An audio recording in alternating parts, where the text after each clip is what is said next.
How to get candy fast in Adopt Me to get those brand new pets. Currently, there's only two ways to actually go and get candy inside of Adopt Me, which is by playing this minigame or buying it with Robux. But most of you won't be going and spending Robux, so let me go and show you how this minigame actually works. It's called the Tile Skip minigame. To go and get it, all you need to do is actually head to the Halloween event house and walk into this ring, or Adopt Me will give you a pop-up notification telling you do you want to teleport there around 1 minute before the game actually starts. Now, I highly recommend that you go and do this in a public server. If you do this in a private server, well, you simply won't be able to go and get to the end as easily. Now, the idea is to go and avoid all of the little shaking tiles and get onto these little blue floating things. Now, what you want to do is use that to get to the path, which will then be able to bring you to the end. Your goal is to go up on these little floaters and get to the multiple stages. That's right, there is multiple different stages with different routes and different checkpoints. You want to make sure that you walk on the things that do not shake. If you see one shaking, then that means it is the wrong route, and your goal is to get to the correct route. So obviously I just went in the wrong bit, which means I have to go all the way back to where I just was. So no one has actually currently got the correct path, which means it's got to be this one. So I'm going to do that, and there we go. We're now into the third stage. There are so many stages in this. Obviously, the further you get, the better amount of candy you will be rewarded. You did just see that I actually just got a little bonus item. I got a pumpkin, and you can use pumpkins in vending machines, which is a nice little bonus. So there we go. We're in the next stage, and that is the exit. Now, I don't think, oh, that's painful. I don't think we're going to be able to get to the exit with only 15 seconds left, guys. If we can, that would be very cool. To be fair, am I going to be able to make it? Oh my goodness. Did I do it? Did I actually make it right to the end? No way, I actually escaped the maze. Wow, I was actually surprised. I had literally like 10 seconds left. I got 3,000 candy for that, which is pretty good. And you'll notice I also got one pumpkin. Now, you can use the pumpkins to go and to get special items. For example, age up potions. Wow, that's interesting. Slime shades, a web cape. I like the fact that these things leave a sorcerer's wand, a witch's nose, a monster friend, a fang necklace. So you can use all these. The pumpkin friend will be staying in the game permanently for the vending machine. And let me show you what the pumpkin actually looks like. Why did that not work? There you go, pumpkin friend. Here is the little pumpkin friend. It is the exact same thing that actually released in a very old pumpkin Halloween update. Now, of course, with that candy, you get to go and spend it on pets. If you're able to go and escape the maze successfully, you get 3,000 candy, which is enough to nearly purchase a Frankenfeline. The Frankenfeline costs 3,600 candy, meaning you gotta do this minigame a minimum of 2 times. As for the second pet, which is an Indian flying fox, this will cost you 61,000 candy. Now, assuming that you go and get 3,000 candy every single time, which is a very big assumption, as this minigame is actually difficult, that means you're going to have to do this minigame a minimum of 21 times, which is a significant amount, but at the end of the day, we are talking about an ultra rare pet. A pet which is going to be pretty difficult to go and get, and let me go and Google it again. I already forgot what it's called. They choose some of the weirdest names. Let me search,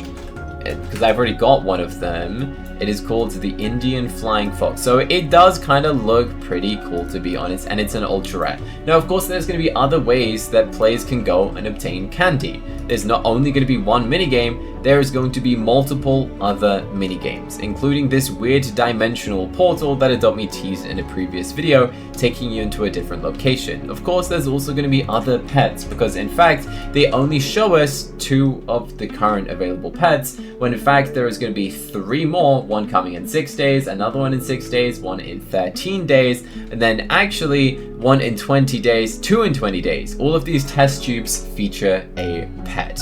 And is there going to be another Robux pet? I am not too sure. I imagine there probably will, but the test tube it comes in will probably be red, because the Grim Dragon came out of a red test tube, so I'm assuming that for the next test tube there would be another red one, but who actually knows? This is definitely going to be a big vehicle on this one, in case anyone's curious.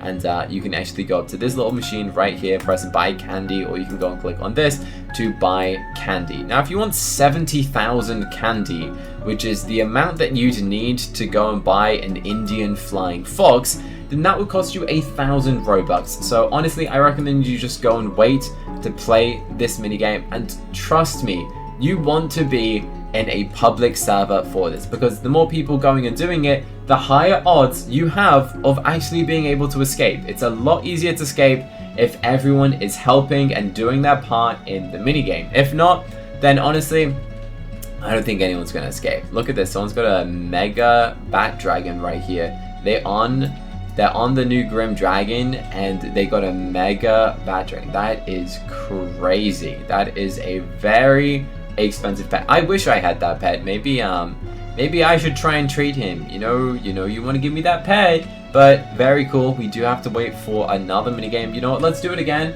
and see if we can go and beat the minigame for the second time, and see what happens if we go and take up some little speed potions. So normally, if you go and eat candy, that goes and boosts your speed. So what I'm going to do is eat a couple candies before, see if that then goes and allows me to run faster. Sometimes there's a couple glitches that Adopt Me allows on the first day or so of the update coming out. So we're going to see if any of these work, and see if it then goes and gives me the speed boost, because trust me, this thing has actually worked in the past. Let's wait 3 minutes and go and play again. What's very unfortunate is that Adopt Me decided to update just before the second round of the minigame was about to start, meaning I just missed out on going and playing, which is actually pretty sad. I hope it allows me to go and play, because they did an update. I guess something was broken and they had to try and fix it. Yeah, that's so unfortunate. It now says game in progress, but no one is playing because the server decided to reset. So that's a big oof. Fun little bonus fact, every single day you can claim up to 5 purple pumpkins by playing the tile hop minigame. That means there is a total of 25 purple pumpkins available every single 24 hours inside of Adopt Me. So what I'm going to do is see if I can get a speed potion. Do I have one? Yeah, I'm going to hold it in my hand and drink it the second that we go into this portal. See if this goes and allows me to go and speed up. So let's do it and click it now, and then equip one and click it now. Once it starts to teleport you, and see if it actually gives me the speed effect. I wonder if it will. Sometimes these sort of glitches do actually work, and oh, okay, unfortunately it didn't work. That is very unfortunate, but we're gonna try and do this minigame, making sure that we bro, is this dude like hacking? Okay. So look, I just got a purple pumpkin. As I just said, you can collect up to 5 purple pumpkins a day playing this minigame with a total amount of 25, meaning that a bunch of them are scattered around. Now, if you're doing this on your own, there is a way to go and find out what the correct route is by just like guessing. You can like basically walk on 2 blocks at the same time. I don't know if that makes any sense to you guys, but look, I'm helping this team so much right now. I don't think it's there. It's this way. This way. There should be like a prize if you're like the person who gets the most amount of checkpoints. Now what you've got to do is actually wait. Oh, I guess that was really bad. And maybe the little flying thing appears at a different time for different people, because I could see people flying up when mine's all the way over here. So I guess it's different for different people, which is kind of slightly unfair, to be honest. Yeah, there's no way we're making this to the end. So I guess your chances of actually beating this minigame are pretty slim. I think it does actually depend on how many players are actually in the minigame, by the way. So the more people that are in your server, the harder this is actually going to be. So I guess there's more people playing this minigame this time, and if you only did it on a private server with 1 person, then it'll be easier. But how many do we get for that? I actually don't know. Probably like 2,000. Is it gonna tell me? Let's find out. How much candy do I get? So obviously 2,750. That's actually really good. So I wonder if I won, would I have got more than 3,000? Because that definitely had more stages. Now obviously you can go and spend your candy on other items such as a sorcerer's wand, the sorcerer hat, some pretty cool items. So you can buy these items for either candy, or you can buy them for, look, so you can, all of those items you can buy for candy, or you could go and buy it from the vending machine for pumpkins, which is interesting. It just depends what currency you prefer to use. If I was you, save up your pumpkins for the pumpkin pet. That is the only way to obtain the pumpkin pet, is from this. So I'm actually gonna go and make a video where I trade a neon pumpkin friend. It is only an ultra rare. I feel like it should have been a legendary or something. But if you want to see me go and trade the world's first neon pumpkin friend, which is very difficult to get because you can only get 25 pumpkins a day. So how did you get one? Well, you're gonna have to subscribe with notifications to find out how to get a neon pumpkin friend, because that video is going to be coming out soon. But if you want to go and see what happens when I go and trade a neon grim dragon and a regular grim dragon, you should go and click here to go and watch that video next. I think you're really going to like it, so click here to watch.